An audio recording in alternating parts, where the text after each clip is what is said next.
When the frantic parents searched his room, they found a ransom note demanding $50,000 on the windowsill. A roughly made ladder lay on the ground outside.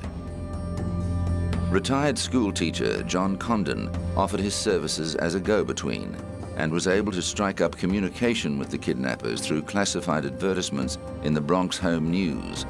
A sleeping suit sent through the mail convinced the Lindberghs that the contact was legitimate.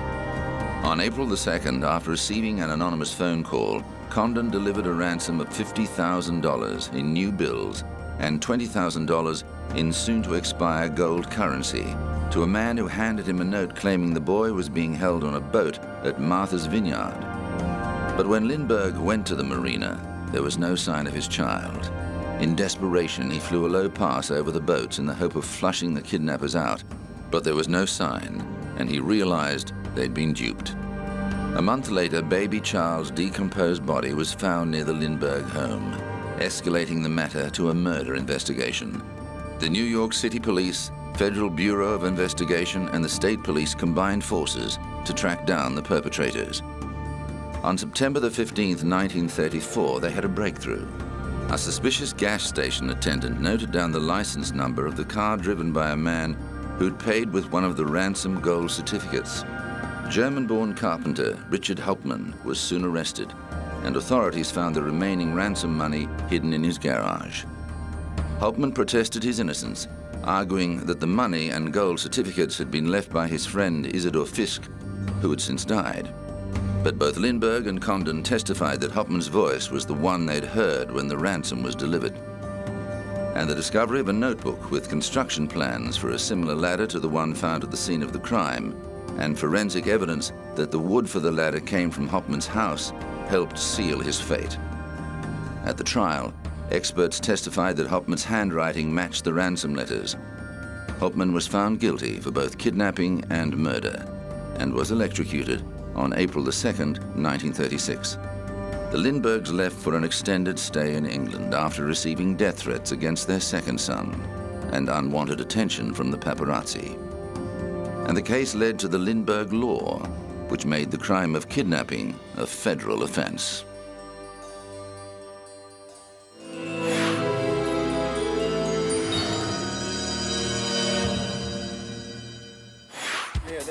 In the 80s, he was a chart-topping superstar, selling millions of albums around the world. But as well as the heights of fame, Culture Club's Boy George has also experienced the depths, battling drug addiction for more than 2 decades and losing 2 close friends to heroin. George's association with drugs and the people who take them led to a very public arrest in 2005. He was charged with cocaine possession after police found 13 bags of the drug in his New York apartment when they responded to a burglary report. The case was heard in Manhattan Criminal Court in March 2006, and the singer, who was born George O'Dowd, pleaded guilty to falsely reporting a burglary. He was sentenced to 5 days of community service and fined $1,000. The judge dropped the drugs charges, which could have meant a prison sentence of up to 5 years, but ordered George to attend drug rehabilitation. The singer maintained the drugs did not belong to him, but had been left behind after a party. His lawyer said George was looking forward to putting the incident behind him and getting on with his career. He was relieved. I'm relieved. His manager, Jeremy Pierce, who's here, is relieved. I think there was a cloud over George's head while this case was pending, and now he's free to get on with his life, and he feels very much relieved. George's manager said a criminal conviction would not affect the British-born singer's U.S. residency. He's free to come back and work here now. He's very, very popular in America, as he is everywhere, as a DJ, and he'll come back and do more of that for sure. And we hope he'll come back and play concerts in due course as well.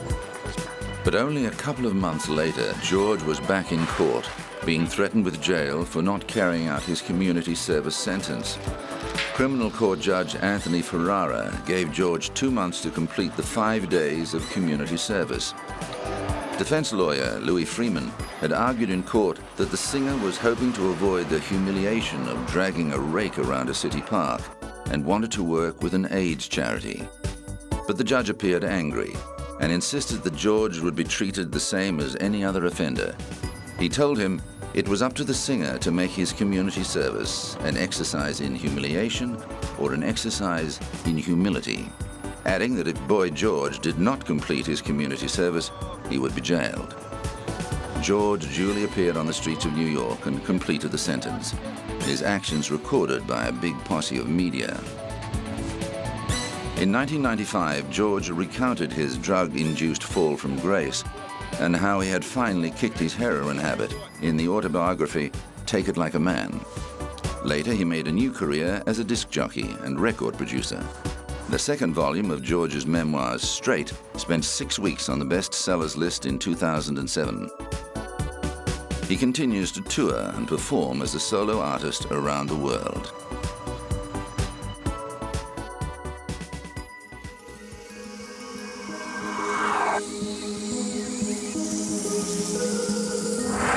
Coming up, the assassination of JFK.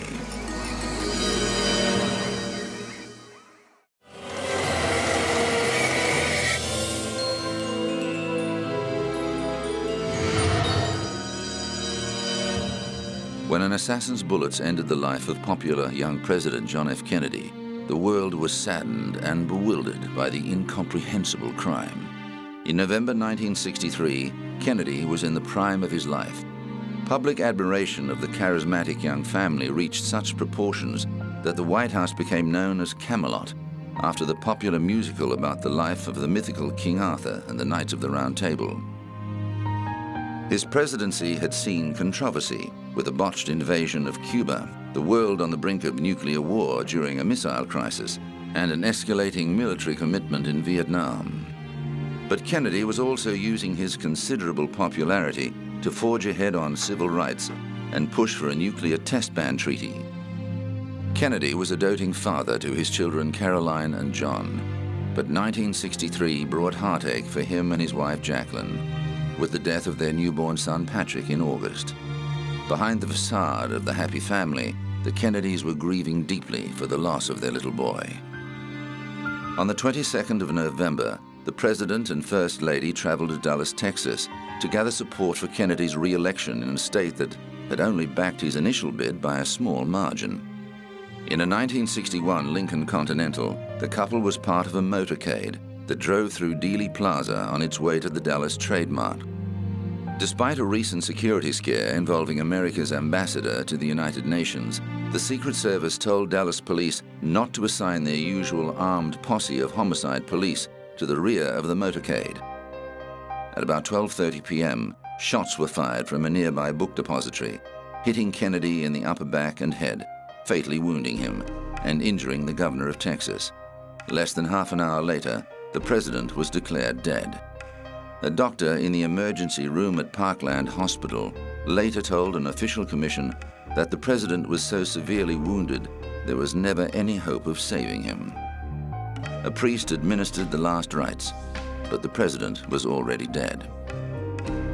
Kennedy's death plunged the United States into mourning. The world was paralyzed with shock. Less than 1,000 days into his presidency, America's youthful hope for the future was lying in a coffin, and the era of Camelot was at an end. The country's 3 major television channels suspended their regular programming to bring round-the-clock updates of the biggest news story in history. The United Nations General Assembly joined in a minute of silent tribute to the man who had fought so hard for the ideals of international cooperation. For a short moment, Cold War hostilities were suspended as East and West united in sorrow.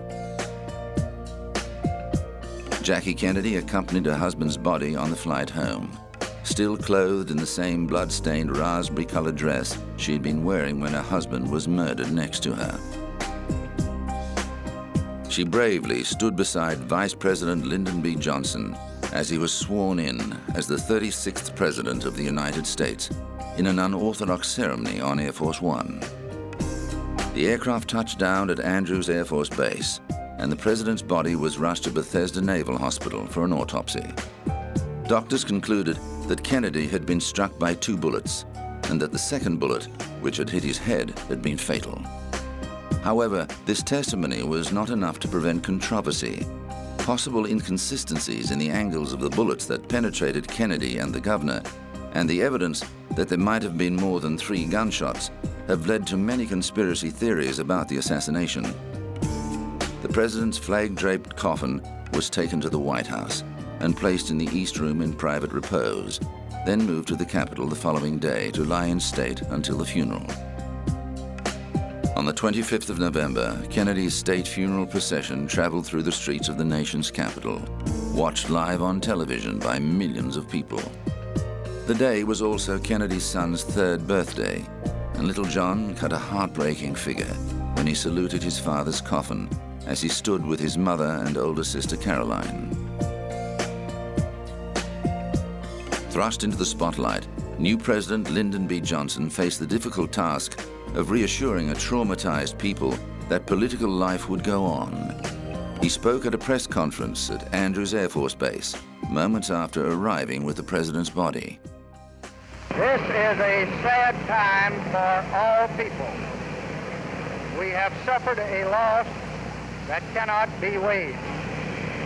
For me, it is a deep personal tragedy. I know that the world shares the sorrow that Mrs. Kennedy and her family bear. I will do my best. That is all I can do. I ask for your help and God's. A massive manhunt was launched to find the assassin who'd been glimpsed in the 6th-floor window of the book depository. Less than 2 hours later, a police officer was shot and killed. When the suspect was apprehended, officials realized he fitted the assassin's description. Their suspicions increased when they discovered that he was the only employee of the book depository who was unaccounted for. Lee Harvey Oswald was a 24-year-old malcontent whose short but colorful life had included a stint in the Marine Corps, where he learned marksmanship, and a short-lived defection to the Soviet Union. An avowed Marxist, Oswald had recently moved to Texas from New Orleans, where he'd been involved in both pro- and anti-Castro activities. Oswald denied shooting Kennedy, arguing he'd been set up as a patsy. He was interrogated for 2 days. On November the 24th, Oswald was being moved to the Dallas County Jail when he was confronted by nightclub owner Jack Ruby, who shot him dead in the basement of Dallas Police Headquarters. Ruby claimed to be getting revenge for Kennedy's death, but conspiracy theorists claim Ruby's close connections with organized crime figures Sam and Joe Campisi shows the mob was involved in an assassination plot to kill the head of an administration that was getting tough on crime. Ruby was convicted of murder in March 1964, but died of cancer before he could be put to death. In the months before he died, he was said to have told his psychiatrist that he'd been framed for Oswald's murder. However, just before his death, Ruby made a final statement saying that he alone had been responsible for Oswald's murder. Whether it was a conspiracy or the work of just one man, the assassination of John F. Kennedy remains one of the world's most infamous crimes.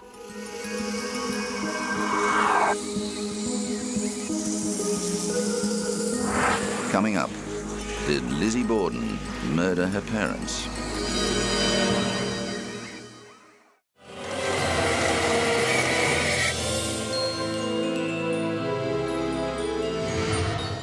In his 16 years in the music business, rapper Kelvin Brodus, aka Snoop Dogg, has seen out some significant controversies. A 1993 arrest following the death of gang member Philip Wulder-Mariam in Los Angeles led to a high-profile murder trial. Brodus and his bodyguard McKinley Lee, who pulled the trigger, claimed they were acting in self-defense.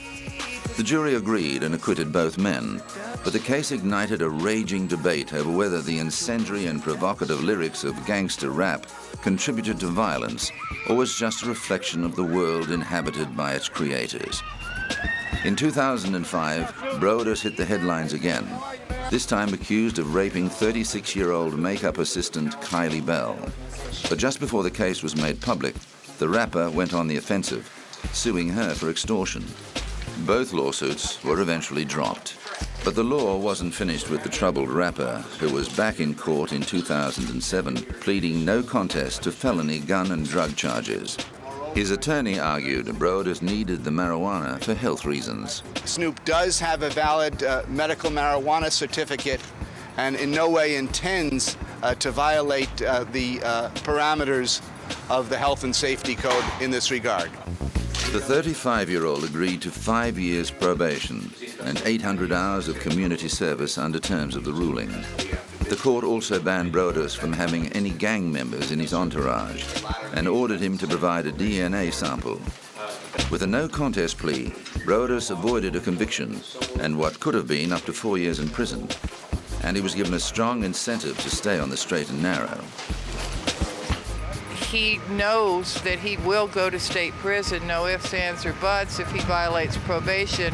It's very, very important. The charges stemmed from an incident in Burbank, California.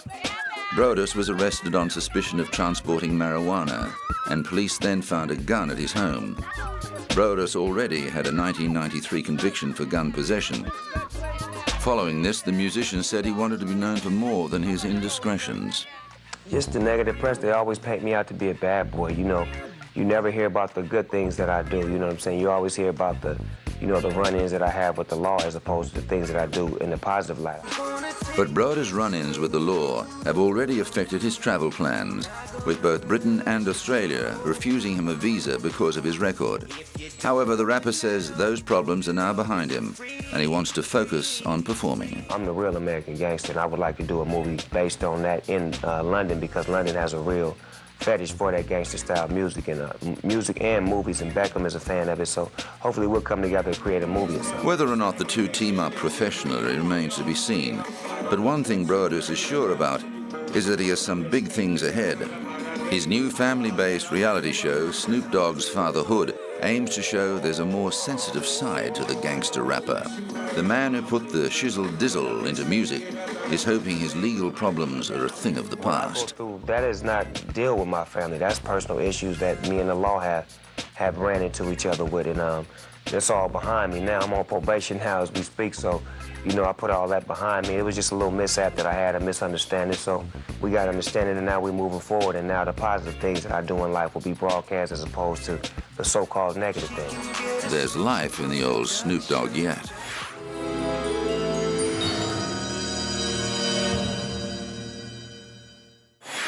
Since the September 11 terrorist attacks, there's been a rising fear that the United States could be the target of a biological or chemical assault.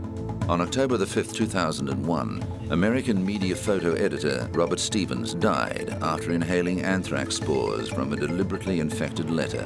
A couple of weeks later, 2 postal workers were killed by the same strain of anthrax. Investigation showed that a series of anthrax-laced letters was sent to various American organizations. However, the crime remains unsolved. The U.S. State Department directed all missions based outside the United States to have a 3-day supply of the antibiotic Cipro for all employees. But some say civilian stockpiling of Cipro is not a good idea. It's still not worth for the public person to have it. Our embassy people are at a much higher risk. There's a window of opportunity when you can start the treatment, and that is 24 to 48 hours. If you will start within 48 hours in antibiotics and get full treatment, you're perfectly safe, you're perfectly in good shape. The FBI unsuccessfully attempted to locate the source of the anthrax. Officials stressed that the exposure was limited to the building and that previous attempts to use anthrax in a biological attack against civilians had never been successful.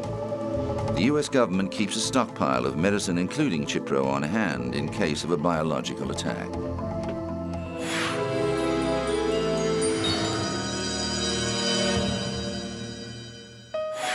Lizzie Borden took an axe, gave her mother 40 whacks.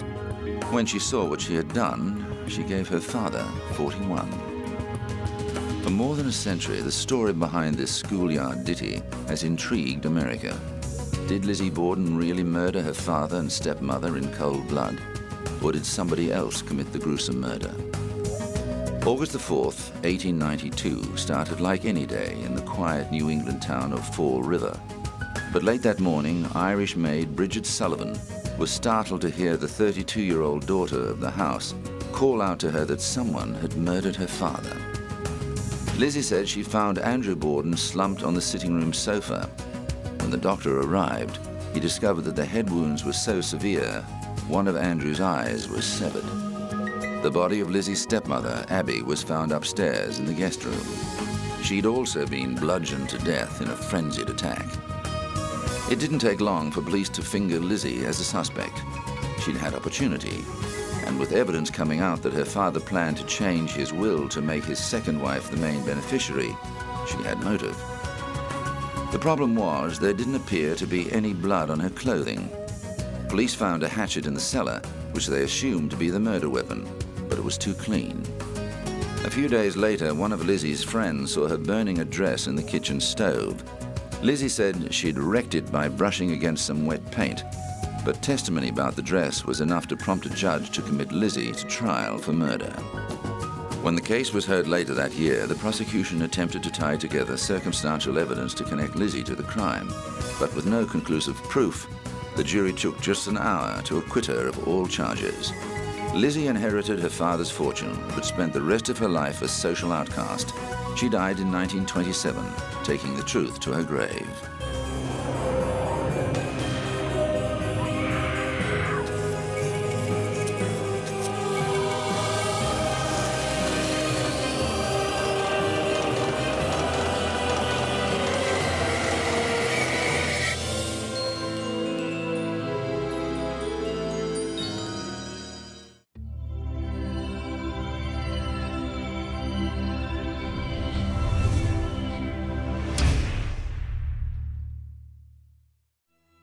Three, two, one.